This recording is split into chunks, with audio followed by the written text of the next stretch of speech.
Hello, everybody, to your new music community. This is Micro Soldier 777, and it's time for an edition of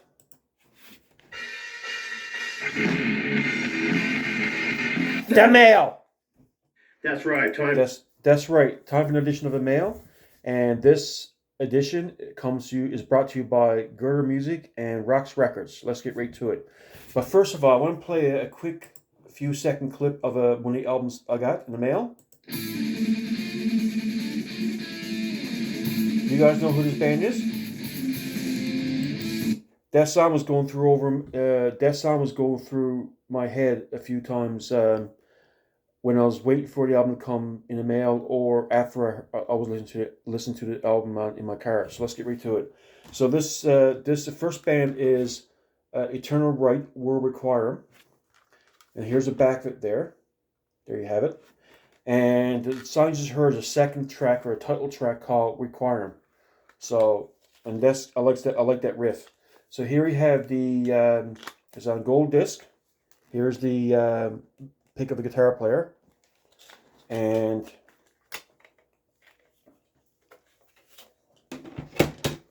here's the artwork, and here's the nice little write-up from. Here's the band with the musicians' names and what they play, and some of the credits.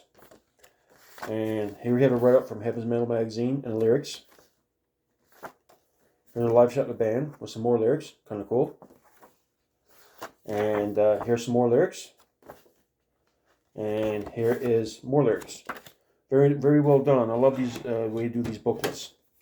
Now, if I were to compare this band to something, I would compare the guitar tone. Kind of reminds me a little bit, at times, of the guitar tone on the Girls Go Girls albums by Motley Crue, except for it has a bit more of a lower end to the guitar, or a bit of a depth to the guitar, a bit more depth up to the guitar.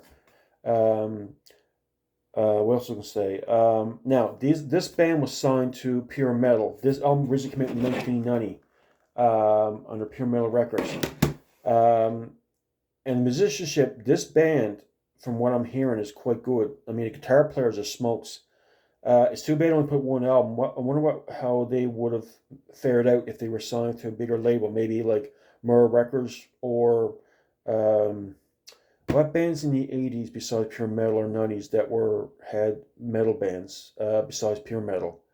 Maybe the Pachyderm label,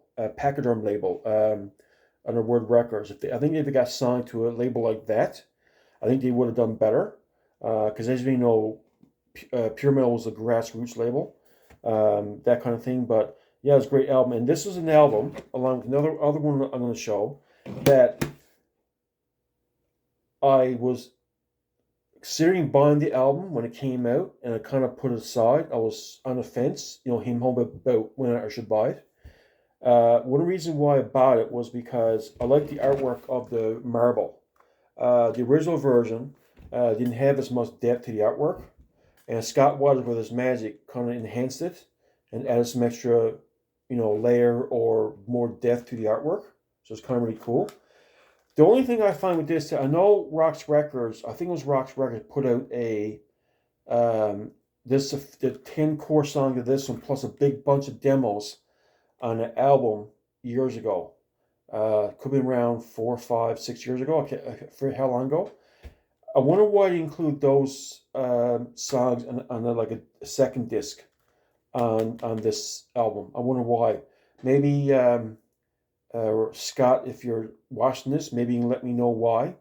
But I wonder what would have been like if they would have put those extra songs on this. Maybe they never had a right to it. I don't know. But I was because when I was buying this album, I was trying to figure out if the other songs came with it. I wasn't mentioning the website, but anyway, this neither here nor there. Is a great album. I might eventually try to hunt down that other version, just for collection purposes, and have those demos. Because I remember hearing, when I was thinking of buying the older version years ago, I was going through the demos, and some of them sound pretty good. I didn't buy it after, but anyway, that's neither here nor there. Next band, as I said, was on the fence for a while about buying it, because this CD I was really seriously considering buying it. Really thinking about back like when it came out a year ago. in 21, but I was already thinking about getting it since the summer. And I was doing the same thing with this album came released this past summer. This is Seventh Servant, A Tree of Life. It comes with 8 songs. I know a while back, I think they were working on this album for a couple years, 2-3 years, because they did put out a 2-song CD years ago, or a few years ago, with the first 2 songs in this album, which is Revelation, the Mighty One, and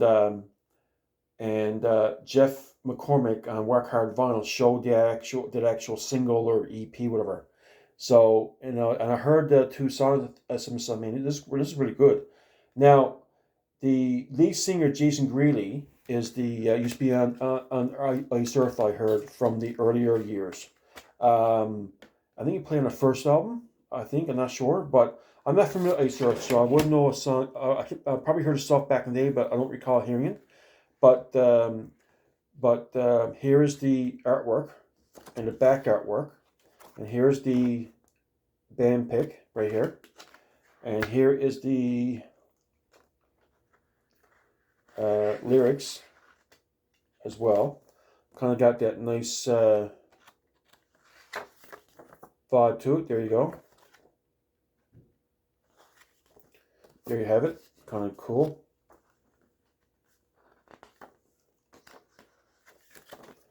Kind of cool. Now, the disc itself comes with 2 parts. It comes with the main album with lyrics, or with singing. And I think the second disc is the other with music without lyrics, I think. There you have it. And I think it's kind of cool the band does that. I think the reason why I do that is because I think they want you to hear the instruments. And I guess it's great for any closet singers out there who want to sing loud music. Kind of cool. Now, what else was I say? I was listening to this album there in my car when I was running errands one day, and I went through most or all of the album, and the only 2 songs I can't get into is Forevermore and Open Door. Now, I gotta go through the album thoroughly because I was in my car running errands. Of course, when you drive, you don't listen to music the same way you're at home, and you got the lyric sheet out or the booklet, and you're listening to music. I think now, from my first impression of the Open Door, which is 60 minutes long, if they would have split that between part 1 and part 2, I think it would have been better than having one whole song that's 60 minutes long. Depending on the song, after a song reaches up to that 9 to 11 minute mark, my brain shuts off sometimes. I get bored with it. It's kind of hard to listen to a song that long. And this is not no fault to the band. This is me, my take on it. But I'm going to give this a thorough listen, and I'll give you my thoughts on the upcoming episode of What's Spinning. So there you have it. I also have the record. Now, I forgot to mention that these 2 CDs and this one came from Rock's Records. So here we have the vinyl version. It's on black vinyl. Now, no fault to Rock's Records or the way they package the music when they ship it, and they put all the proper, it's fragile, do not drop, do not bend, that kind of stuff. But the people in the postal services need to be retrained on how to treat mail, because this one here has split ends right here, and there's a crease up in the corner here. Now, if that crease was smaller or the split wasn't as long, I probably would have kept it, But Main Bill is in the process of working something out. He hasn't asked for his record back yet. Let's look at the box kept. But if you want this record, I sell it to you for nothing. All you gotta do is pay shipping, which is like $12 or so. I won't charge anything for the actual record. So if you want the actual record, I only charge shipping, which should only be about $10 or $12 if you live in Europe, Western Europe, or North America. Because I'm in Newfoundland, I can ship to Europe same price I can ship to the US, where we're situated in East Coast Canada. So if you want this, let me know. Send me an email, or not an email, but message me on Facebook under Michael Crew, CREWE, and I can hook you up, and we'll discuss shipping options. There you have it. This is Seventh Servant, Tree of Life. There you have it. Okay, these next couple of albums is coming from Girder Music. and of course these were all Black Friday sales. They're all half off, by the way. And Girder Music also had some discounted price on their music as well. So the first one to show is Union of Sinners and Saints. Here's the back of it. Here it's a slimline Joel K CD with the pick of the band. There's only like a single sheet insert and a CD. CD is not a CDR. It's pressured on CD. And so me being a fan of Whiteheart and Petra, with the core members being Billy Smalley and John Slitch of the band, so if I could jump on and buy this album. I'm not a fan of John Slitch's solo music, but I'm a fan of like the different versions of Petra, like primarily classic Petra and the music under the name Petra. So I also like got 8 or 9 of the Whiteheart CDs from doing from movie up to Redemption, and I like a lot of music on those albums as well. So that's why I bought this album, because of those guys, and plus they have what's his name, Anthony Sally on bass, which also was in Whiteheart, and also has John Knox on drums, which was in Whiteheart and Deliverance. So where I'm a fan of the Deliverance and Petra and Whiteheart, I figured, why not buy this? So, and of course got the core members, as I said before, Billy Smiley from Whiteheart and John Slitch from Petra. So to compare these guys to something, they kind of like got that hard rock vibe, much like what you hear in Petra and Whiteheart, but it's got more of a southern rock vibe. Yeah, so there you have it. Unison or Saints, one more shot. And as I said before in my previous video, I got the enhanced version of the first Unison Sinners and Saints album, which came out in 2016. Girder redid the enhanced version, and some of the songs on this one is on the other one. That's okay, because now I got a complete set of songs. So there you have it. Next one I have is a very rare album. It's more of a grail of mine, where I have a re-recorded version of this album, and I have all the other albums from this band. I figure eventually I'm going to get the original version on CD, because I have it on cassette. And when Girder had this album marked on a half price, and it's extremely rare, hard to find, I figured I'd jump on it and get it, because it's gone. And when I checked Girder's website this evening, it was sold out. So I'm not sure if that was the only copy I had, the last copy. It probably was. Other people bought it. So here we have White Cross, the very first self-titled album, which came out in 1987. And there you have it. Now, the CD is a bit worn, which is understandable, but I'll rank it as being anywhere from good to very good in this shape. Here you have the lyrics, and here you have the back up there. And, oops, 1 second now. And there you have the CD there. Kind of cool looking. Kind of like that White Cross logo with the White Cross there. Kind of cool. So this is very rare. Reason why I bought this is because this is one of my favorite White Cross albums. I mean, I consider the first three albums as their best albums.